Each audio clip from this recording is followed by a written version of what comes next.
Isaiah Mike said the first half might have been your best half of the year. Do you agree? Yeah, for sure. It feels like it, yeah. And especially, against a really good team, really experienced, bunch of those guys back from last year, and that's a team that, as you well know, is picked very high in our league for good reason, and they're good. They almost beat Florida State, almost beat Utah State, two teams that were ranked. It's a good team, very good team, and I just loved how we played most of the game, not just the half, most of the game until our guys flip the switch when they think the game's over. We just get unbelievably sloppy, but I don't want to get negative about that.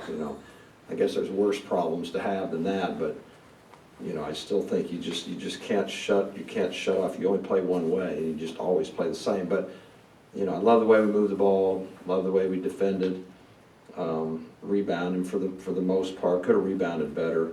And it is always this way. When you shoot well, you think you played great. But the reason I thought we shot well is because we really moved the ball, shared the ball, found the open man, took the open shot, took good shots for the most part. And that's when you have a chance to shoot well. I think when you're jacking up guarded shots all night, you usually don't shoot well. But I thought it was a very, very good night. I was really, pleasantly surprised because I knew this could be a very, very tough game. You always talk about the importance of having everybody on the team ready to go, contributing. Big night for E-Man, 12 points on the day.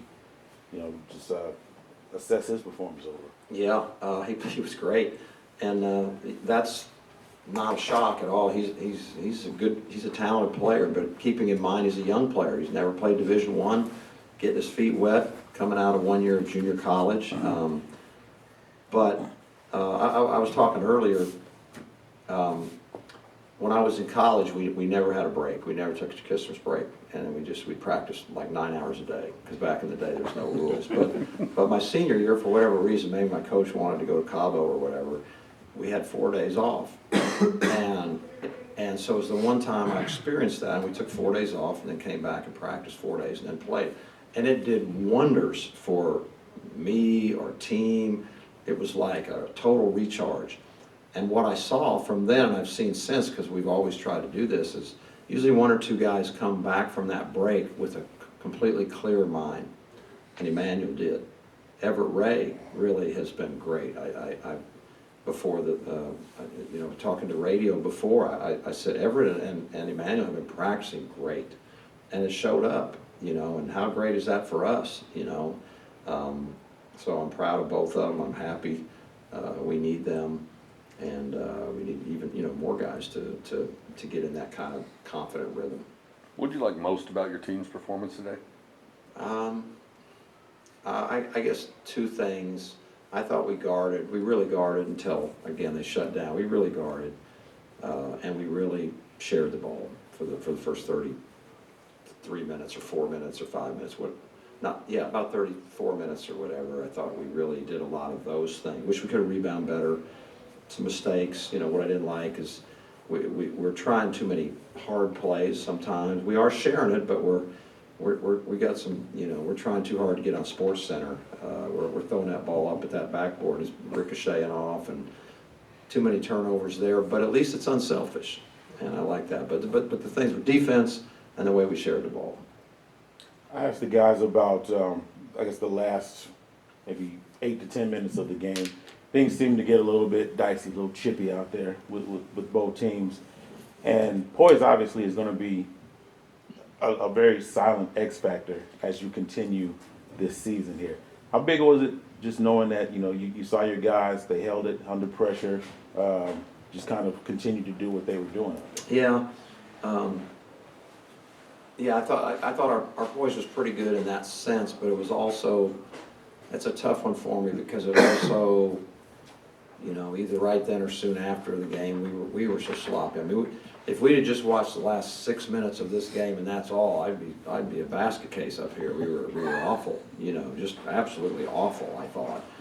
And again, though, but it's not that easy to play with a big lead when you know the game's over, and that's not the thing you need to worry about most. But it was good that they definitely did keep their poise.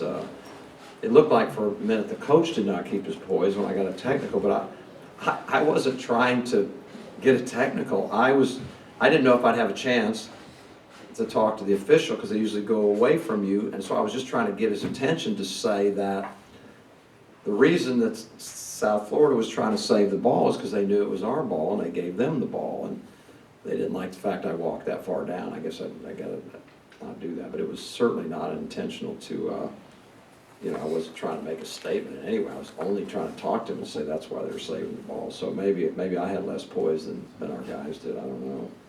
You always talk about the rebounding, and you said you wished that your team rebounded better today.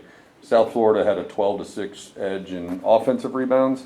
Is that partly because your guys were simply making more shots and there were fewer offensive rebounds for you? This is a way that I actually, it's pretty simple for the way we calculate. So they missed 41 shots and they got 12 of them back. So 12 out of 41 is probably 30% of their misses back, give or take. So of the misses, 29, 30%. This is math on the fly with you guys looking at me.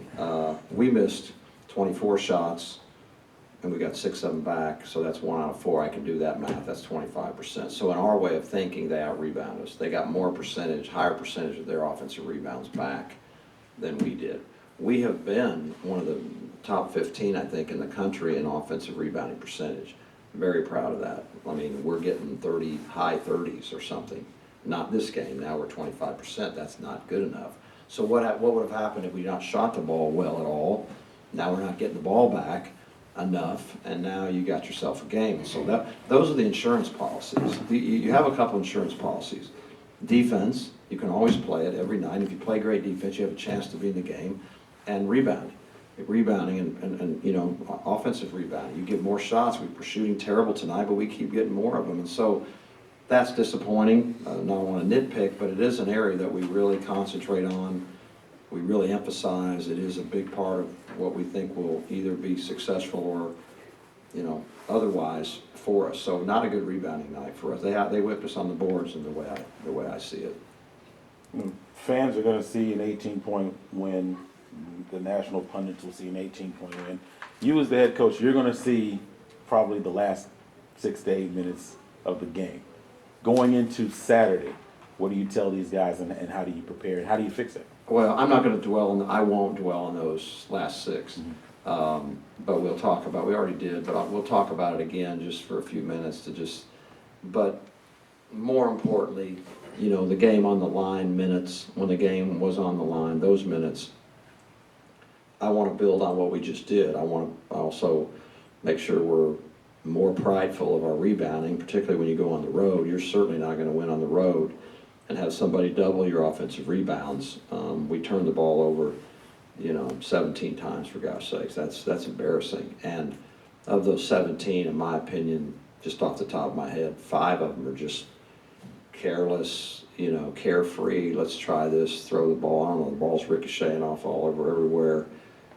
That you can do when you're up 25, but you can't do that on the road when you're down 2 or up 1 or, in a possession game. And so those are the things that we've got to grow. We're talking a lot about maturing, as a basketball team. And we all know this. It's no secret that 95% of the teams in the country that do great are really old. They got a lot of experience because they've matured and they've started to take out the things that get you beat that when you're a young player you don't even realize. Careless turnovers, forgetting to block out, bad early shots, just losing basketball things, and there's a whole list of them. And so you have to get those out. You have to mature quickly, and you don't have to get old to do it. You have to be a student of the game and very disciplined, and that's maturity. And if you can do that, then you can gain ground quickly, and we're going to need to gain ground quickly. We've got some awfully good teams in our league.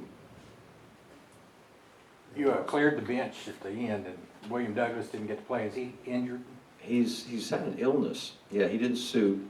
He's had an illness that he's fighting. He's getting a lot better. He's actually in Memphis, back home, and I think he'll be fine. But he's not had any fun. I can tell you, he hadn't had any fun in a long time, and he didn't come back after Christmas, and he's been. When did it start? Georgia. He didn't go to Georgia. That's when he started to get sick, so we didn't take him. He was too sick to travel, and soon after that, it got worse. Then we thought it got better. He went home for Christmas, got worse again. It's getting better now. So this has been, when we played Georgia, on the 20th, the 20th, right. So we're talking about, he's not having any fun at all. But hopefully he's gonna be back Monday is our hope.